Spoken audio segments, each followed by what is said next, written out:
Hi, this is Bharat Pathy. This is day two of the talk that I did for Osher USF in person on Hiroshima after 80 years. And just to revise what we talked about last time, this was a little bit of history, science, politics, espionage, everything that we'll cover, and the potential risk and everything that is involved in this saga. So I'll just go quickly through this in Hiroshima Survivors. We showed some of the Monty Python videos. Okay, we talked about why it is still relevant because of the Gold Dome and nuclear war, which should not be fought because it can never be won. And we went over varieties of powers that the president has unique, where he can start a war within 6 minutes. So, and then we went over varieties of other interesting things about the nuclear explosions, types of atom bombs, the Soviet espionage, the plans to negotiate something. And then we talked about the various laboratories around the United States and what they accomplish as to how they're actively involved in something called the stockpile stewardship. Okay, and the atomic test, which were done in the air, which were a big uh, entertainment. And that started the cold race, a war race, with massive rearmament up from both nations. Okay, so and then we talked about the uh, government cover up and the pollution that occurred of the water and soil near the Rocky Flats, which is a facility which manufactures plutonium pits, and that went on for a number of years, almost half a century. And the AEC was uh, and the companies that were running it, the private contractors, were cutting corners, to put it mildly, and caused a big ecological disaster. And similar thing that occurred in place called Hansford, Washington, which was one of the three or four main sites during the Manhattan Project. And there, again, due to reactors and the which use a huge amount of water from the Columbia River, there was pollution. So we talked about, and still the government is making efforts to clean up some of the materials, and they have teams and various agency to clean up a nuclear disaster that can occur, a radiation spill. Okay, all right. And now, so this is where we stop. So there was like a quick 4 minute review of what we talked about last time. Now I have a series of videos of that shows a time sequence, and this was one of the earlier one for the earlier reactor. And I hope you can read the small print better than I can from this distance because I'm recording this on one monitor.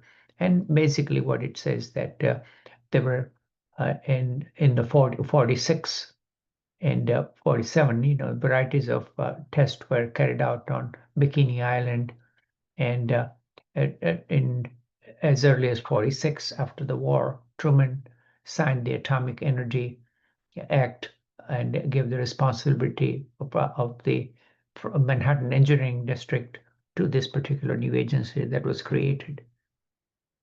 Okay, and so we'll dwell into H bombs, or call hydrogen bombs. Luckily, the letter was H, and they were not fluoride bombs. Otherwise, they would be called F bombs. But that's rather a crude attempt at humor. Okay. Now the statement that is there is from the famous uh, biologist named Aldous Huxley. Pure science does not remain pure; it turns into applied science and technology, and then it becomes scaled up on an industrial scale. And that's exactly what we saw. Then the laboratory experiments that were done in Manchester in the early 20th century, they would have never realized that in 50 years it would be a almost millions of dollar project which could annihilate huge numbers of people, and that's actually what did happen. Okay, and the initial atom bomb was the fission bomb, initially with uranium that we talked about. Okay, and the little boy and the fat man, and that was the plutonium bomb, which was a synthetic material that we talked about. Now, the scientists were curious and wanted to experiment with more and more powerful bombs. Not all of them, by all means, but certain people who were more curious and much more strongly anti-communist wanted to pursue these objects. Okay, and now these are the two slides which are important. The A bomb, it shows, you can recognize the skyline, which is of Manhattan. And if the bomb is exploded near Central Park or so, a relatively small area would be damaged about, few square miles, and the mushroom cloud would be confined to Manhattan alone. On the other hand, the new device, the thermonuclear or the H bomb, if they ever exploded, they will cover all the entire 5 boroughs, and there will be totally huge destruction of life, of property, and a subsequent disaster that could occur from radiation. Okay, so that gives you a perspective of the scale of destruction and killing that could occur. And this was this has been scaled up, almost exponentially in this era of Cold War, and that we'll examine in this class. Okay, and there is most of you who are old enough to recognize this, and the last scene from the movie Planet of the Apes, where the actor Charlton Heston returns from other planet, where apes were ruling, and finds out the Statue of Liberty buried in sand because of the nuclear holocaust that we have brought upon ourselves. Okay, and now initial strategy, the bombs, as you may recall, were delivered by airplanes, and that was the initial part of the American strategy to use the so-called strategic air command that we'll talk about as we go along. But later on, the big part became what was become the missile technology. And missiles are familiar to those of you who lived during Second World War, that the Germans were pioneers of this, the so-called V1 and V2 bombs, which were dropped in a considerable number on London and Britain, and caused a lot of terror, but did not alter the course of war. And the architect of this was the Nazi scientist named von Braun. And there was a mad rush between the West and East to grab this talent that was there for the taking. And an Operation Paperclip was devised to recruit and entice these scientists to work for the West, and vice versa from the other side. One of the so-called father or founder of the missile technology was a man named von Braun. Now, here is the thing. Some of you may recognize this man. He was an American musician and popular. By training, he was a mathematician, and but he had a musical talent and wrote varieties of humorous political satire type songs, and was popular in the 50s and 60s. His name is Tom Lehrer, okay?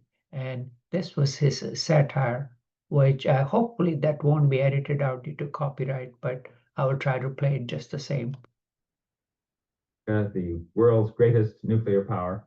And what is it that will make it possible for us to spend $20,000 million of our taxpayers' money, put some idiot on the moon? Well, it was the great, enormous superiority of American technology, of course, as provided by our great American scientists, such as Dr. Werner von Braun.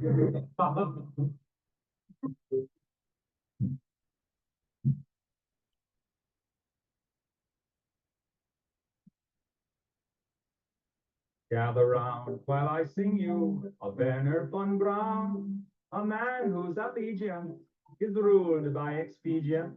Call him a Nazi, he won't even frown. Nazi schmazi, says Werner von Braun. Don't say that he's hypocritical, say rather that he's apolitical.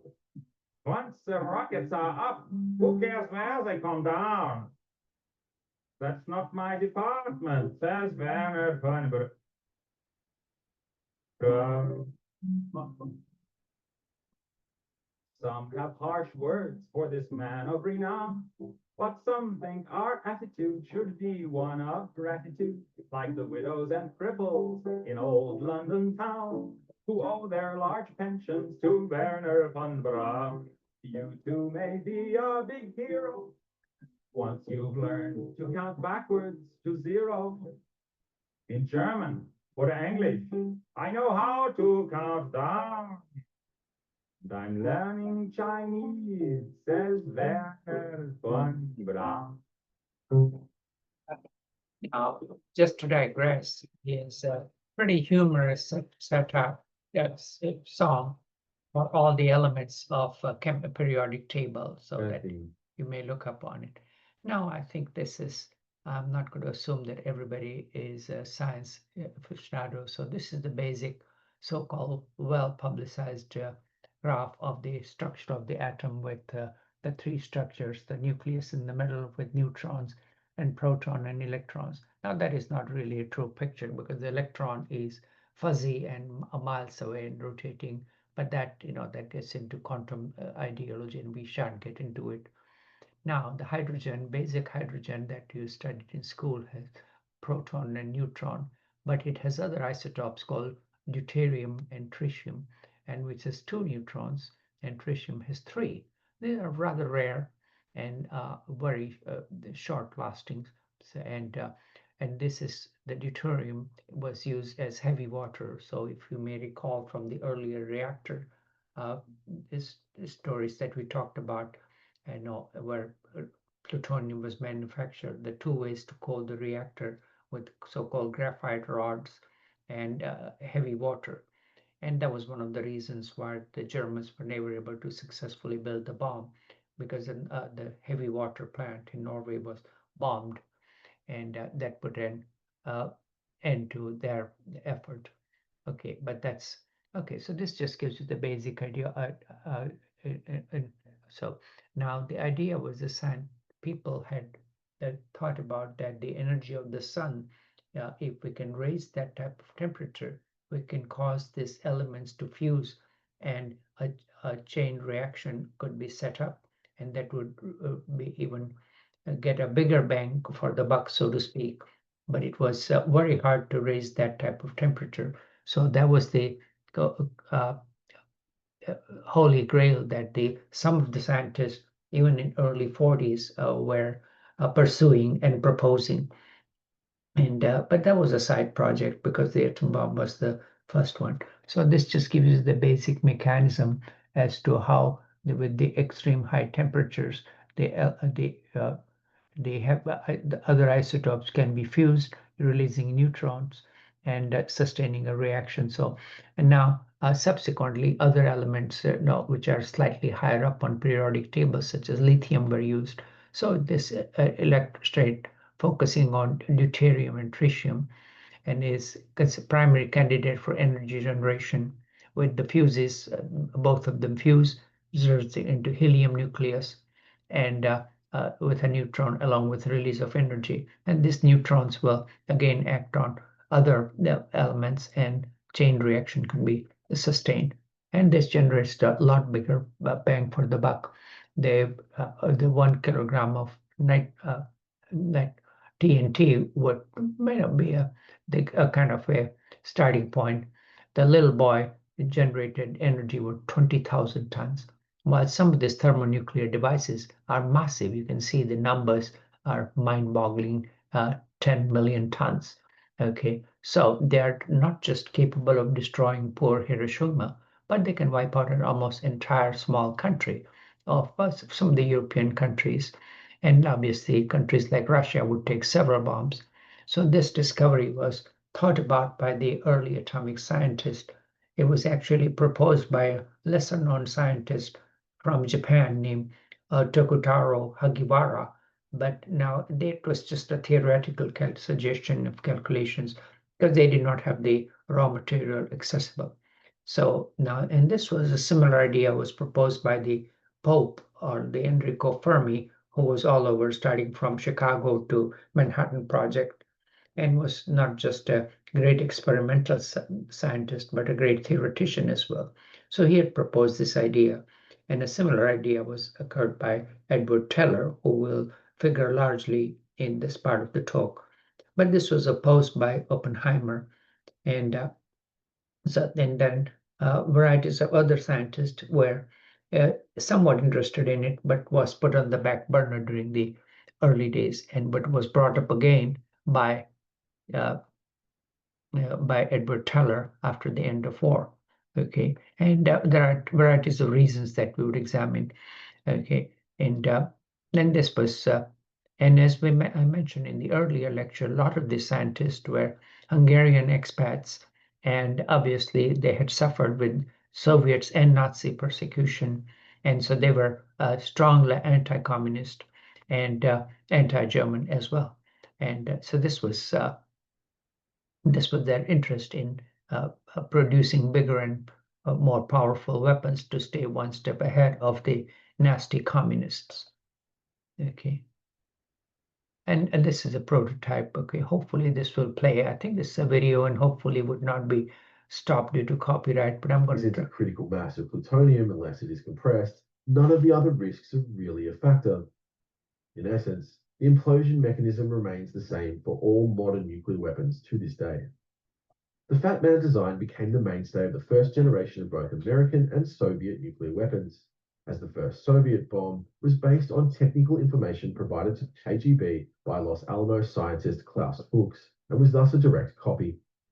This design led to the Mark III and Mark IV freefall bombs, which could achieve yields of between 1 and 30 kilotons, depending on the type and size of the pit installed in the weapon. By the early 1950s, research began into incorporating the fusion reaction into nuclear weapon design.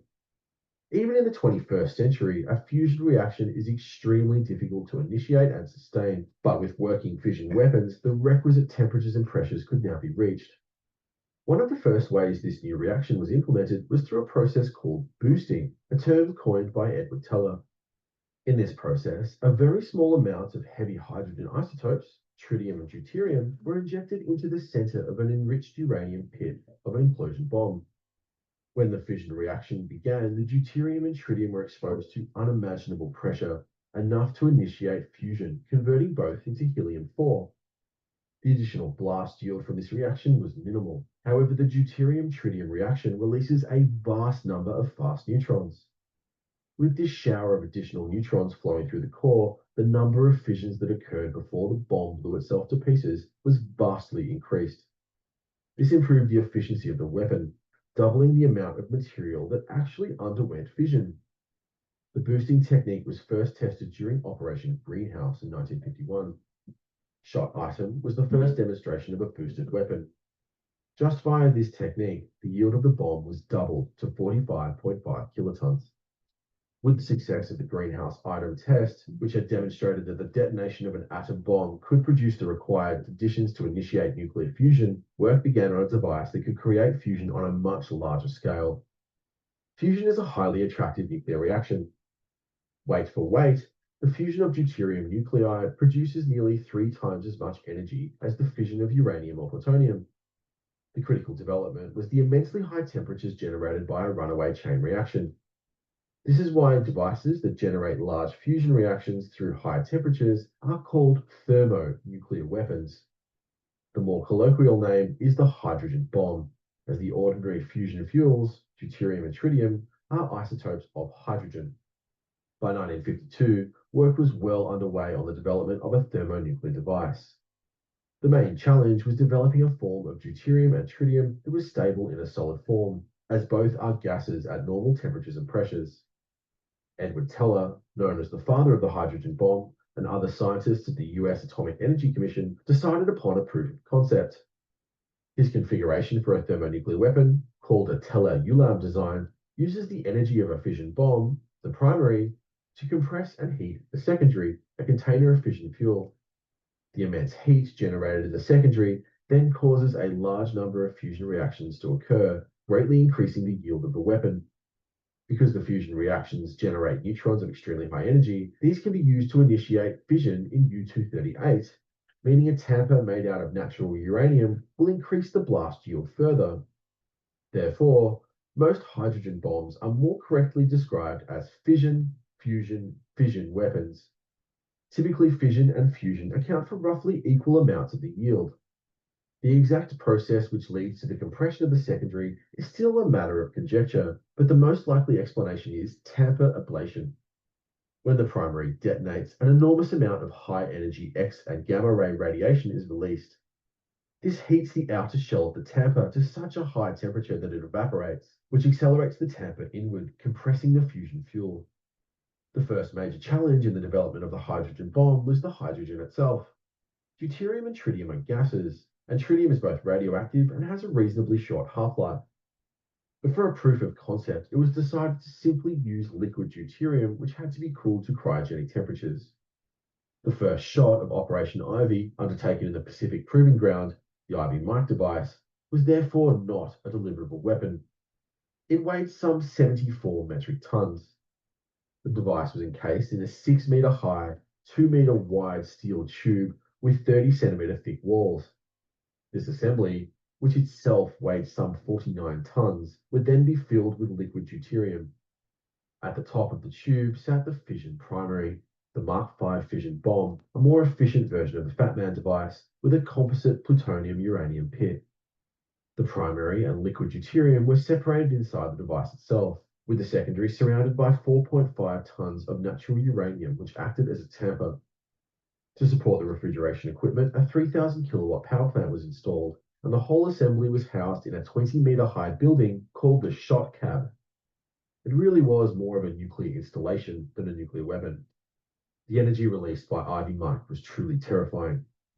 Mere moments after detonation, a 3-mile or 5-kilometer wide fireball engulfed the test island, triggering lightning strikes and sending detectable shockwaves around the Earth.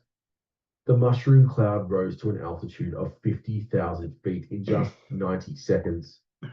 On board ship, the observers from the Naval Task Force were shocked by the heat radiated from the fireball. One described it as frightening, despite being stationed some 40 miles away. 30 minutes after detonation, the diameter of the mushroom cloud was 60 miles, and it only stopped rising once it hit the tropopause at an altitude of 120,000 feet. All that was left of the test site was a 1.9 kilometer wide crater. Later calculations placed the yield produced by Ivy Mike at 10.4 megatons of TNT. 10,400,000 tons of trinitrotoluene. To put that into perspective, the Great Pyramid of Giza weighs approximately 2.3 million tons. Okay. Thus, And so I'm going to stop this. This is, as you can recognize from the accent, it's an Australian video, and he goes into a lot of more details than one would care for, but it just gives the idea. Now, I found this fairly recently, and it was nicely illustrated. So, but I had slides for everything prepared, which I will just go through. is it Okay, now we talked about that a lot of the scientists were Hungarians, and their names are as follows. We talked about Leo Szilard in the first part. He was the founder who persuaded Albert Einstein to write a letter that led to the start of Manhattan Project. Edward Teller, who is the self-proclaimed father of the hydrogen bomb. John Newman was even more brilliant and more polymathic than these other people who are physicists primarily. John Newman was a mathematician, computer scientist, and a physicist, of course, and did some of the more complex calculation because a lot of the physicists are not very good at mathematics, and they just would do it for their purposes. But some of these people were so-called mathematical physicists, and Newman was one of them. And just for this complex calculation of the yield and the energy calculation that required, they needed huge computers. And the earliest computers, which was called ENIAC, was relatively puny when it came to calculation. So just to bypass this hurdle, he just built his another computer, which was called Maniac, and that was facilitate the calculation substantially. And then is another scientist who did some of this other calculation was also Hungarian, named Eugene Winger. And these people were so unique and brilliant that they were colloquially labeled as Martians of science. Okay. And this fusion idea was primarily Edward Teller's project, and he was very strongly anti-communist, and he was a difficult person to get along with, and was the so-called became a persona non grata after the trial of Oppenheimer for his security clearance, because since Oppenheimer and others group of scientists did not support the hydrogen bomb, Edward Teller went in front of these witch hunt committees and said Oppenheimer's security clearance should be withdrawn or cancelled. And so he became in charge. And obviously, some of his earlier calculations were not workable, and he was ably assisted by various mathematical physicians, which who will talk about in just a few more slides. And so this was the start of the earlier pilot project. And the reasons why that came about, it depends upon what happened on the other side of Asia. And as we talked about in the earlier things, that the Russians had extensive, even though they were allies, they had substantial spy network, including the one who became, who the video that you saw a little while ago mentions a scientist named Klaus Fuchs. He grew up in Germany and was a devout communist at age 18 and left Germany at the at a young age with the rise of the Nazi power in 1933 and ended up in Britain. And with the start of the war, he was arrested and as enemy alien and was sent to Canada for a year or so more and was allowed to come back to Britain afterwards. And at that time, Britain was starting her own project called the Tube Alloy Project, and Fuchs was instrumental in helping some of these calculations. And when the British scientists came over in 41 to help with the Manhattan Project, Fuchs tagged along. Now, the secrecy of this, that Fuchs is a vetting process by Brits. They were aware that he was a Communist Party member, but the information came from a Gestapo, and that's why the Brits did not trust it. And even then, even if they knew about it, no, they were laid back that he perhaps is a reformed communist or what have you. And they did not pass along this information to Americans. Otherwise, it is possible that the Americans, being much more anti-communist, would have not allowed him to, and that might have changed the course of the history, but that's conjecture at this stage. Now, again, some of this information came from other secret projects that were intelligence gathering, which had decrypted Soviet communication. So even though, but they did not want this project to be known. So that's why the evidence of, they focused on different means of gathering evidence against Klaus Fuchs. So they did not want to reveal their hand. Okay, so, and so let me see if I can magnify this. Klaus Fuchs, and Prost were part of the Oak Ridge, and Brits had withheld the information, which I already mentioned that. Okay, so, and this was the design that he was instrumental after the initial Manhattan Project. He was instrumental in doing this calculation of transferring D and T, deuterium and tritium mixture out of uranium into radiation heated temper, which is what this slide talked about, to compress this energy that is released and confine the radiation within the so-called temper volume. And there were varieties of casing were them so that the energy is concentrated in a small area. So it's called the so-called radiation implosion principle. And you can see that these were some of his growing. And he was not the only one. He passed on the information to another chemist who was in New York area named Harry Gold. And the Russians received this information as early as 1945. As you can see, the writing is in, I think it's in Russian or Greek, but and shows the deuterium and tritium mixture and the basic design that the Russians were able to get. And again, now this is I'm digressing, but a recent book that was published by a well-respected British intellectual historian named Peter Watson called Fallout, that the British intelligence was aware, based on varieties of moles that were in Nazi Europe, that and with code breaking, that the Germans were not quite up to speed for scientific understanding and engineering technique and industrial espionage, and to build the bomb. But they again did not pass on the information. Otherwise, the Americans would have backed off. Okay, and so this was they did not want to impact the present war, and people's scruples who were supposedly the people who were suffered through the Nazi Germany, and said, "Don't bother with your conscientious scruples. The thing is just super physics." So the scientists were interested in pursuing science for the sake of knowledge. They did not, they were rather naive or reluctant to assume, to take into consideration the potential lethal weapons that they were creating. Okay, and now this picture on the side is probably the names may be not familiar to all of the names, may not be familiar.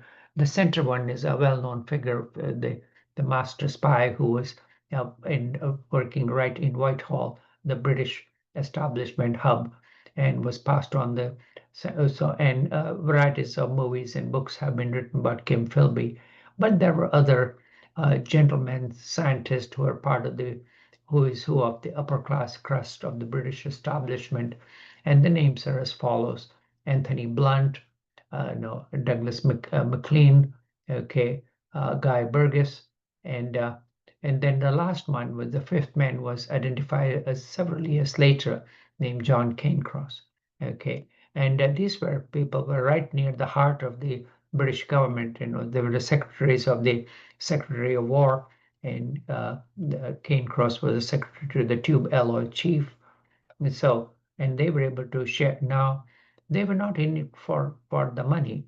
They were principal communists because that was the fashion or the belief system, because these were the upper class Brits and who really believed in the communist theory, and they were fascinated by the progress that Tsarist Russia had made within a short span, and created a sort of new industrial, a mighty state. And so this was now soon after the war. This was sad but worth knowing that the first death that occurred due to the two plutonium halves which came into contact and became radioactive, and a scientist named Louis Slotkin suffered radiation damage and died a few days later. So one can say this was the first casualty of the atomic war as early as 1946. And then subsequently, varieties of testing, became in vogue, and to build up a stockpile was in full swing. And until the stats finally, initially above ground and then later below ground, ended, the United States had conducted almost 1,000 tests. I had some graphs earlier are coming up in a few minutes. Okay, and then again, accidents were followed right on their tail. Okay, for example, a 3 or 4 star general named General Robert Travis, was a plane disaster that took place in B-29, and a nuclear bomb, did not explode, but the plane caught fire. The plane was carrying nuclear weapons, and General Travis died along with 18 others. And there's a Travis Air Force Base is named after him in California. Okay, so that's a trivia that I'm sure you could have done without, but I just thought I'll throw it out anyway. Now, what was happening on the communist side? No, they were always underestimated, but when the scientific reports in the prestigious journal dried up, like the Physics Review and Nature and other magazines, uh, enterprising a Russian officer, military officer who was a scientist named Georgy Nikolaevich of Fiorov thought there was something was up, and he had read about spontaneous fission, and based on that, and he had his own ideas also. So he wrote a letter to Comrade Stalin and persuading him to fund this subject.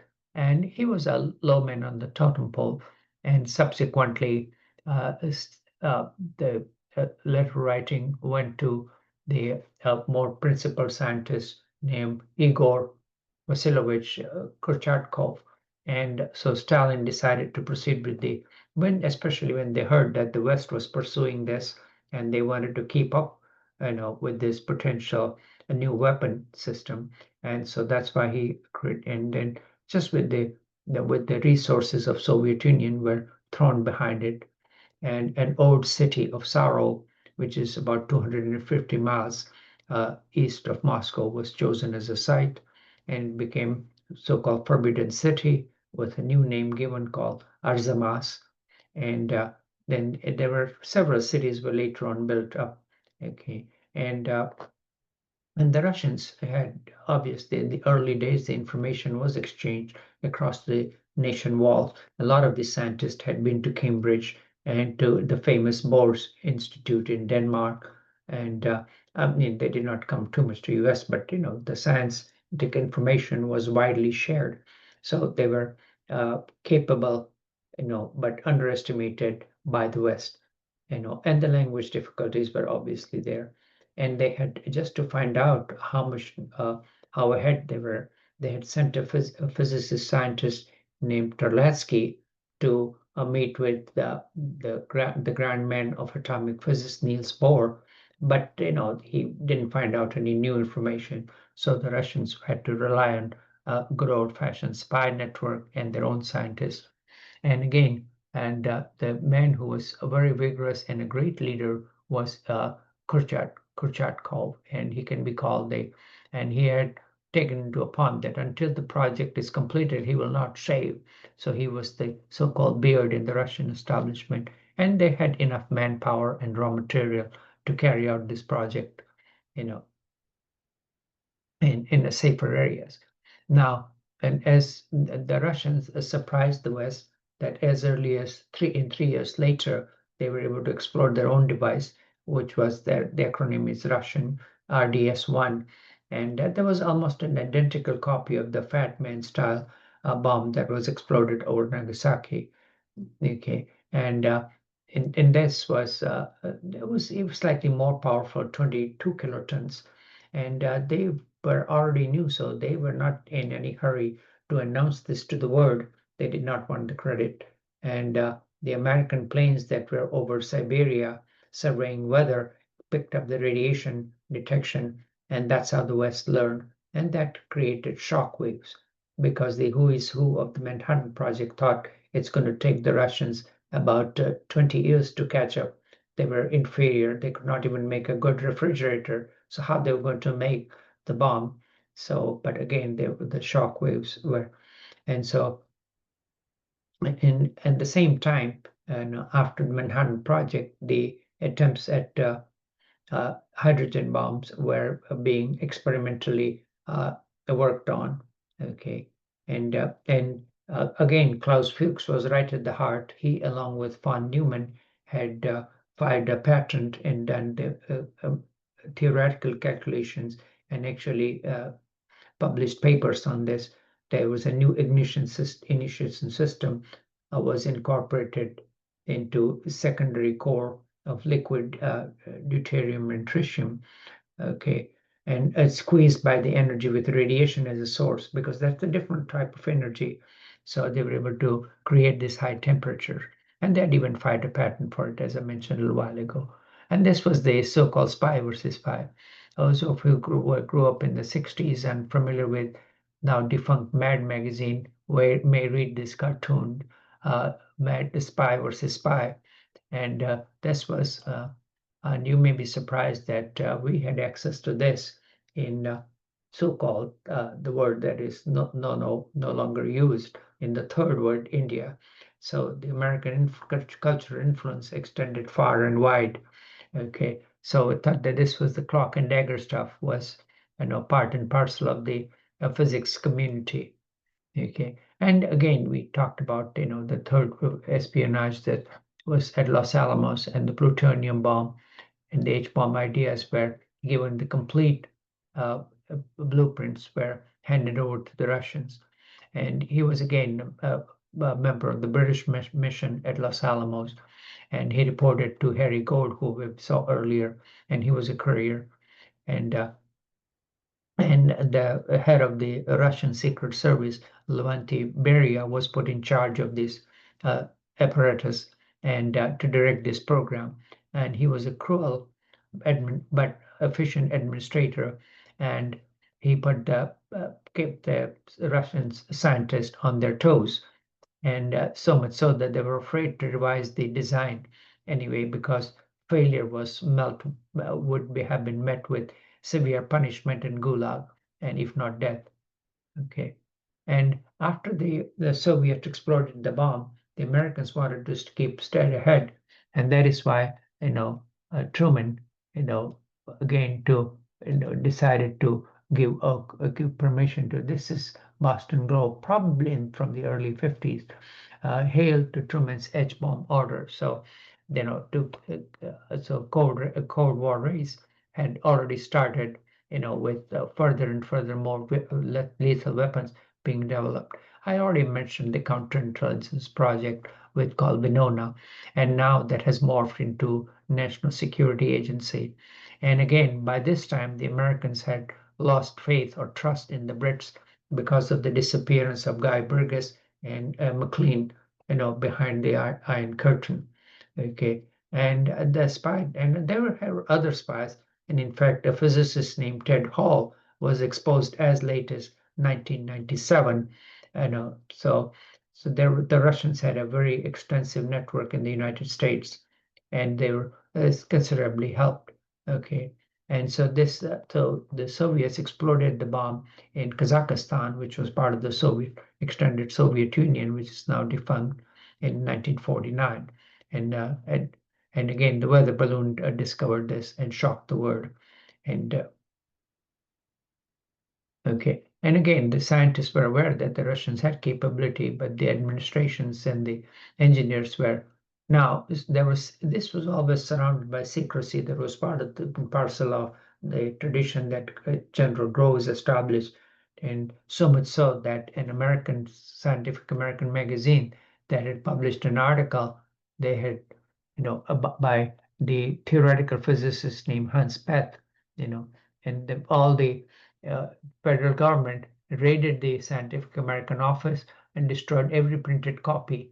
Okay, were already run off or burned and melted down, and every gallery proof was impounded. And this all this information came into thing after the release of Freedom of Information Act. Okay, so this sort of information led to various conspiracy theories, but it was a tight security and it was a different era. And this is the principle of Edward Teller's design, the so-called alarm clock. So which, the video that I showed you already shows that, the spherical layers of fissionable material with the other small amount of fuel that is at the center. So this was, kind of a circle within the circle type of thing. Now, some of the mathematics was calculated by a Polish mathematician named Stanislav Ulam. That's why the design was called as it meant. Again, in science, there is no uh, prize for being second. So the controversy as to who came up with the bright idea, you know, obviously, obviously now a lot of the people finally said that Teller did the persisted with this matter, and Ulam did the mathematical work and then later on moved on. And they had published a paper as early as 1951 with a mouthful of name, something called heterocatalytic detonations with hydrodynamic lenses and radiation mirrors. So that's what we talked about earlier, this concept of a thermonuclear weapon. So that came to be labeled as Teller-Ulam configuration. Okay, so again, so they were using all sorts of energy to create the high temperature. And this is the Stanislav Ulam, okay, where the fission bomb would be used to ignite one material, okay, and the inside was came up with the radiation as a compression, and creating even higher and higher temperature to sustain the reaction. And this is the basic design that we already have elaborated. I'll just go over that with you again. High explosive beryllium reflector, uranium shear, and they use various chemicals to for reflecting the radiation inwards. Okay, and this is the so-called temper. And then later on, lithium was incorporated to generate more electrons in the part. And so, but that gets a little more technical. And this was a copied from the great Wikipedia. So, and again, to go over, this is the warhead before the firing. And that video that I showed you earlier goes over this primary and secondary at the bottom. Okay, and this is in a polystyrene foam. Okay, and the primary explodes. Okay, compressing the plutonium. Okay, and begins fission. Okay, and all the X-rays are reflected along the inside, again irradiating the foam. Okay, and it becomes a plasma, which is the fourth state of matter that you may recall from upper level science classes. It compresses the secondary and plutonium, beginning the process of fission, and all this, heated uh, the, the lithium, which is the other low energy atom, it begins the fusion reaction. Okay, and so this is the three stages that he talked about, fission, and this basic design has been incorporated and is still used in the so-called missile system. Okay, and so the varieties of people. So was a pithy statement as to who was the father. You can say that Edward Teller is the mother because he remained with the child for a long time. Stanislav Ulam was the father because he provided the seed, means the idea of this thing. And Hans Bethe was actually conceived the idea to produce the theoretical physicist to reduce this type of temperatures. So it takes a team to work, basically. So that was, he was putting it in proper perspective. And this is the design of the modern day missiles. That is again follows the same principles, chemical explosive, plutonium, PET, uranium outer layer, and lithium as a fusion fuel. Okay, so you can just see the interior view of a thermonuclear weapon, again, with massively lethal potential. Okay, and he talked about the Bravo test, which used lithium, okay, and produced, a massive amount of energy. And unluckily, even though they had a huge amount of clearance zone and had, with secrecy, and the Navy had cordoned off a huge area of the Pacific, luckily or unluckily, a Japanese shrimp boat, which was caught in this fallout. And so much so that with the explosion, even though they were several miles away, the white powder started falling him. And they thought that this was early morning test, so they thought the sun had almost exploded, and they were caught and were exposed to radiation. Unaware to them, they returned to Japan, and obviously several of them got sick and died. Okay, and now their old boat is enshrined as a museum in somewhere in Japan. Okay, and again, initially the U.S. Navy denied the responsibility that they were, violating the zone and did not pay attention, or they were spy ship. But finally realized that they were just poor fishermen who were caught in the wrong place at the wrong time. And finally, the earthquake thing was since as far back as Las Vegas and in Los Alamos, where they were trying to record the activities. Okay, and so this was a massive fallout of thousands of miles of sea, and a lot of the native population in the tiny sparsely populated island was exposed as well. Okay, all right. So, and then subsequently more and more powerful, they were able to notch it down because they got frightened. So the later devices, which had all sorts of fancy secretive names called Castle, uh, uh, Bravo was the first one. The second was one called Romeo, which had between 8 and 11 megaton yield. Then third one was called Yankee, which was again somewhere around 10 megatons. Okay, so and now the Russians were not sitting on their fingers. Sakharov, who was a brilliant physicist in his own right, and we'll talk more about him, that as early as on his own, he had proposed a different, slightly different, but similar principle design called layer cake, which utilized the same elements of a hydrogen isotope, deuterium and uranium, alternating layers. Okay, and so you can a similar concept, and it worked. Okay, based on radiation ionization principles. Okay, so you can see that there's more than one way to skin the cat. And this is the young Sakharov, okay, with the beard, Khrushchev. Okay, so they were, a force to be reckoned with, and were right on the tail of the Americans. Okay, and now these are varieties of other lethal weapons have been proposed, which are the so-called cobalt bomb, which are thermonuclear bombs to produce large amount of industrial fallout. So that would cause even more damage. Okay, and so radiation. So this is again more doomsday devices. They could kill just about wipe out the human race altogether. And there are some other weapons that have been proposed, which are so-called neutron bombs, which will be the so-called dirty bomb, which can kill the people but would leave the property alone. So again, it's almost hard to fathom that anybody would actually think about using this. And this adds some of the slides as to the basic effects which we talked about earlier when we started the class on the first. The initial thing was the blast and the shock waves that is permeated based on pressure per square inch. Later, the heat is generated, followed by radiation. Then, last but not the least, electromagnetic pulse and the long-term, radiation effect on various devices that would be go.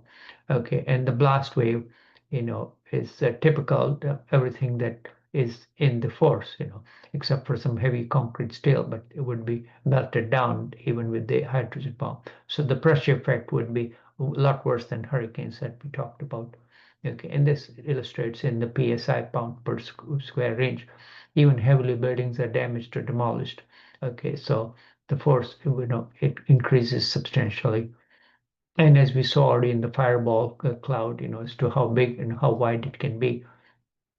Okay, and these are some of the thermal effects. Again, this is probably more information that you'd care to know. Okay, between the nuclear, in the case, a large amount of energy is thermal, which is the heat, which is the so-called fireball. The first one is short, and the second one is much more significant.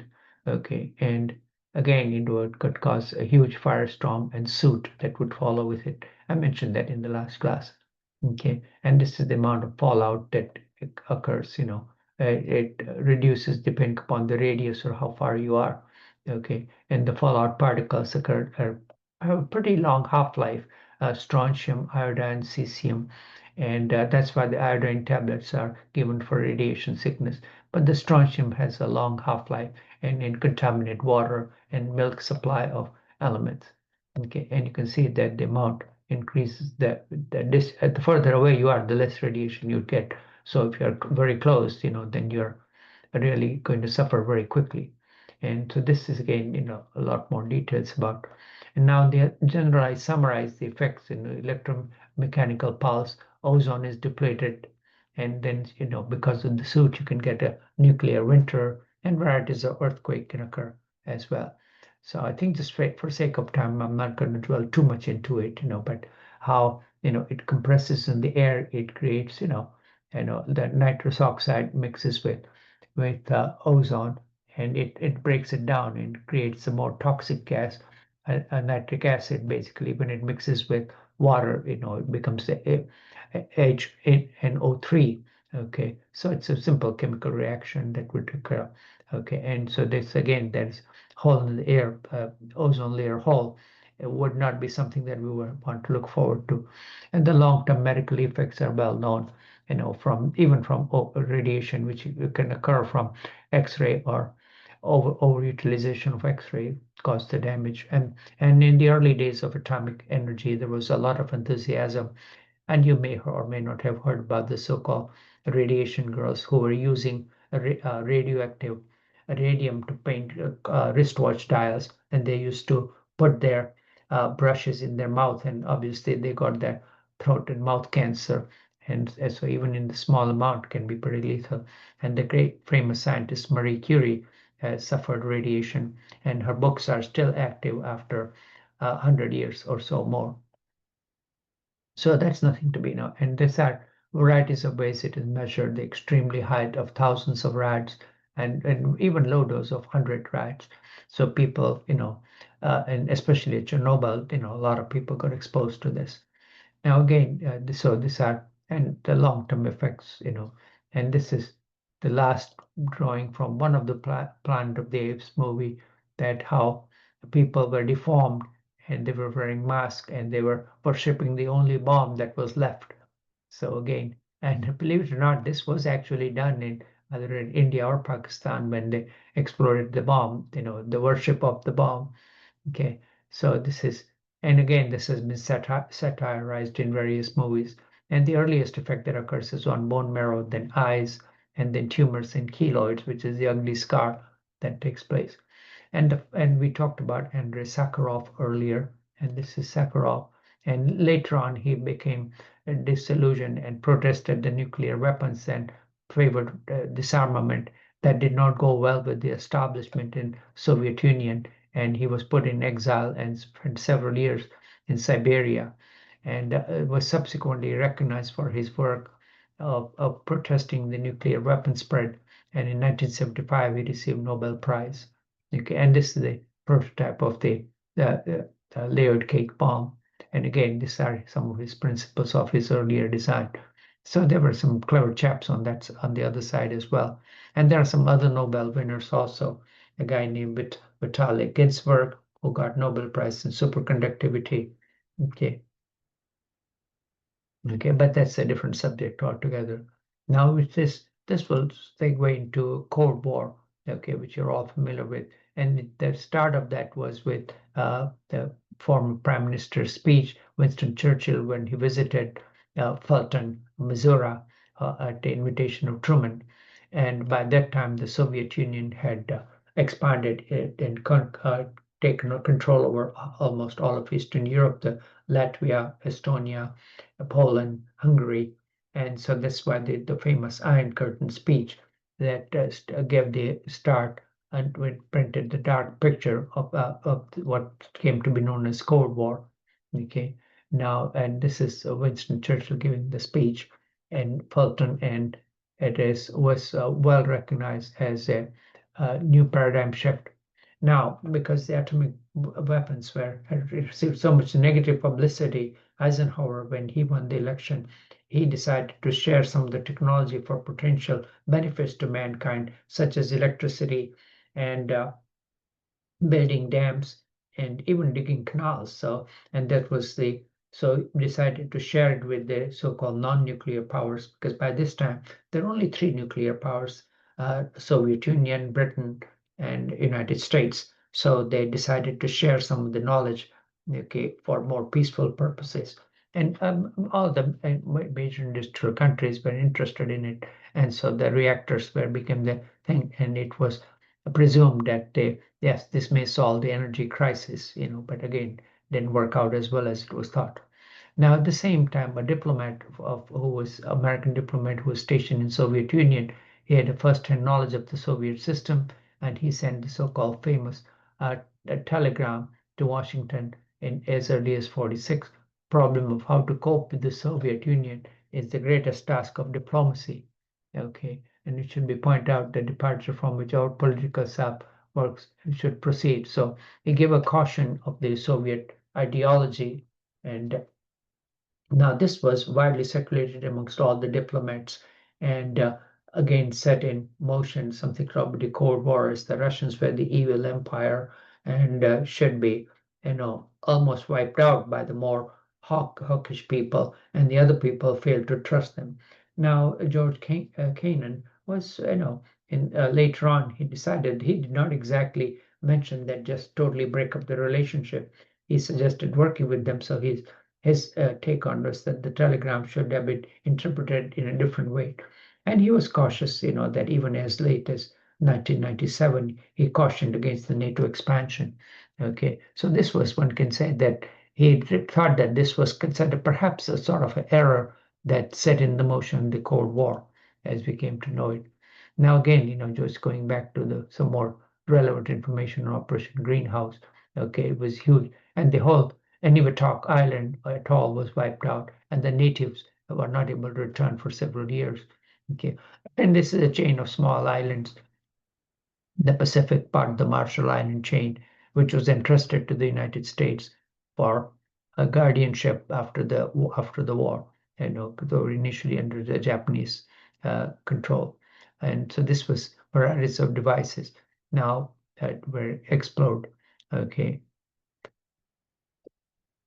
and again, the first experiment was just a demonstration device. Okay, and that was huge. And the cooling required, you know, liquid nitrogen, and that the idea was borrowed from the old thermos that came on the early 20th century by the Sir Dewar, Dewar chamber. So this was a refrigeration which required massive amount of cooling with 24,000 pounds. Okay, so this was obviously not something that can be dropped out of a plane. Okay, and then again, the second Red Scare became available after all the spies were exposed, including not just Fuchs, but others such as Ethel and Julius Rosenberg, who were hanged afterwards for espionage. And by this time, 1949, the Mao Zedong defeated Chiang Kai-shek, uh, who sought exile in Taiwan, and the war in Korea was started, and the Chinese got involved in it. And by this time, McCarthy was in full swing and had started his witch hunt for the politicians, the government, and even Hollywood. Okay, which is well known.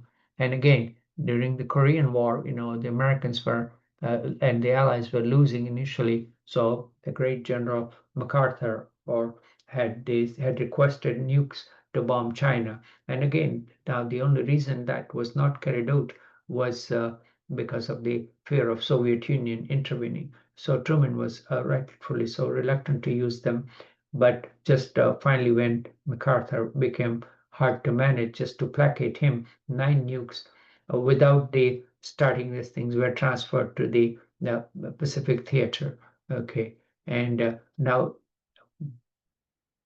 by this time of the North Korean aggression, you know, United States had built up huge inventory of almost as many as 300 bombs were in the stockpile. So they certainly were itching to use them.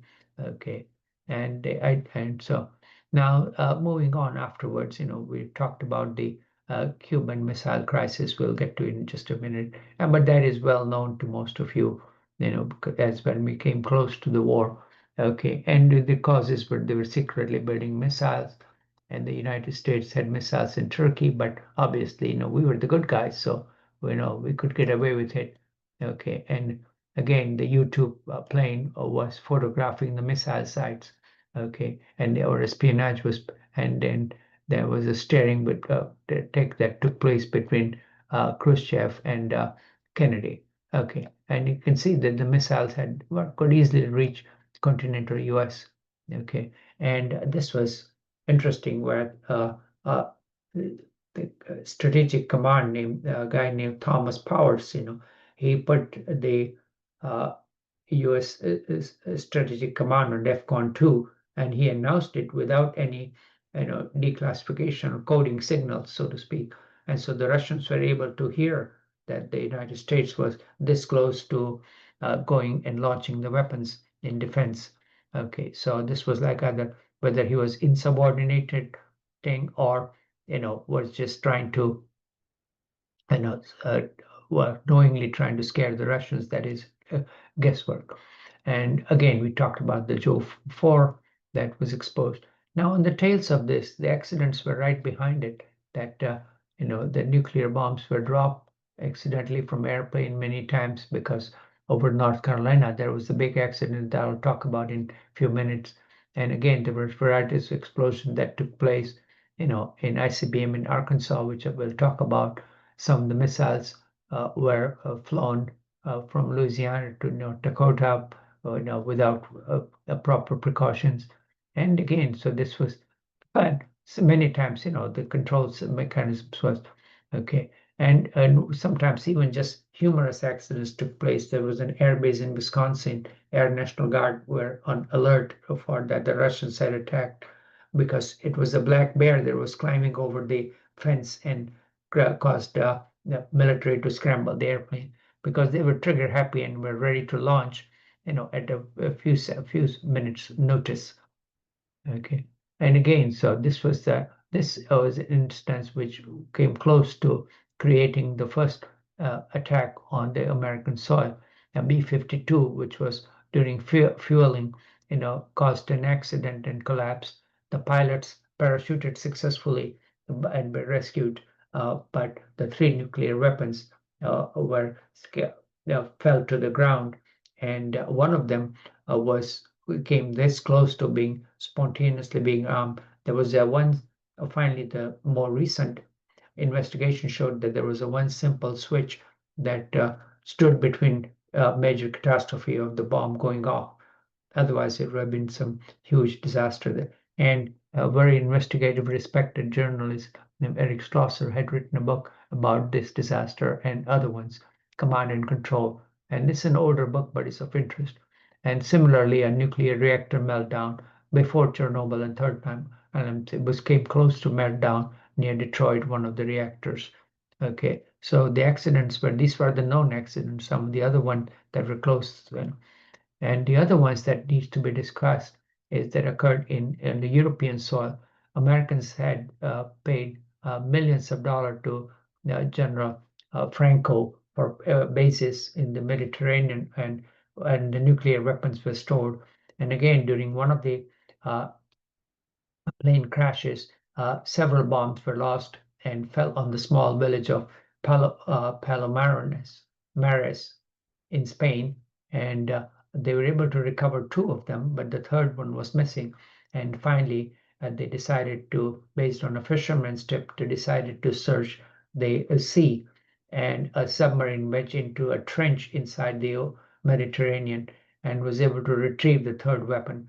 Now, by this time, radiation had leaked from the devices that fell on the ground, and the American soldiers rushed in quickly, and the locals were employed, and none of them were given protection for radiation.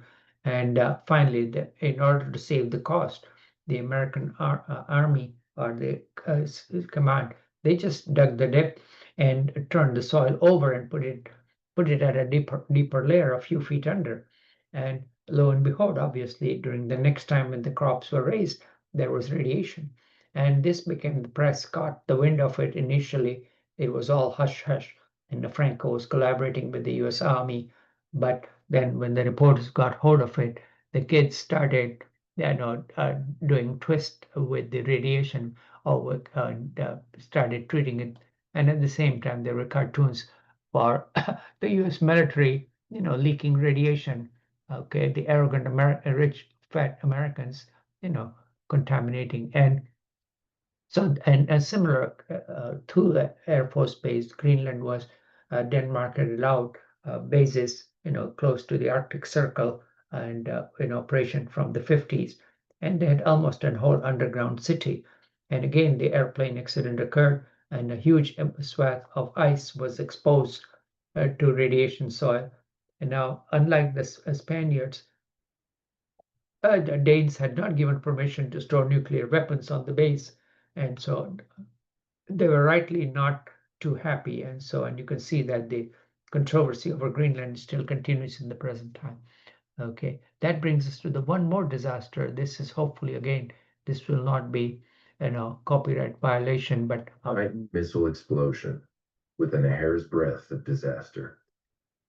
In September 1980, the United States public was shocked by the news of nuclear disaster avoided.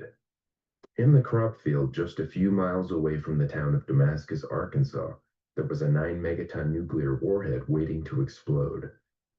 Had the bomb gone off, it would have caused a nuclear disaster of unprecedented scale, one that neither the United States nor the world has seen by that time. The nuclear head was part of the U.S. Air Force Titan II intercontinental ballistic missile. It was blown out of the missile silo when the 2-stage liquid-fueled rocket exploded. A Roman candle-like explosion was so massive that it illuminated the entire area and threw the warhead 100 feet away from the launch site complex.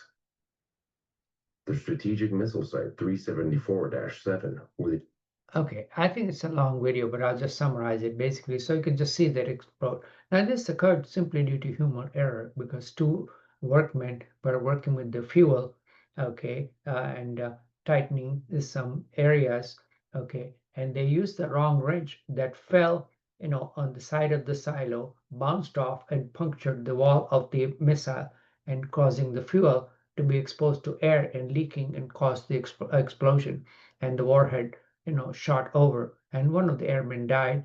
So, and finally, the investigation was blamed, correctly, but fortunately, no radioactive material was lost. So, simple or wrong selection of a ratchet and wrench, caused this, and obviously, they devised the design, and again, so that was congressional committee thought that everything was done correctly except for the human error. So that's the story where Damascus, Arkansas, came close to being bombed out of existence, but they got away with it. Titan. Okay, and so this is, I think we'll stop at this stage. I've recorded enough material for this time, and we'll continue I'm pretty much on time, and I'll continue with this the next time. Okay, and hopefully people had fun, and I have some other videos of the timeline and other stuff, but I think for sake of time, if I have time, I'll cover it next time. Okay. All right. Thank you, folks. Bye-bye.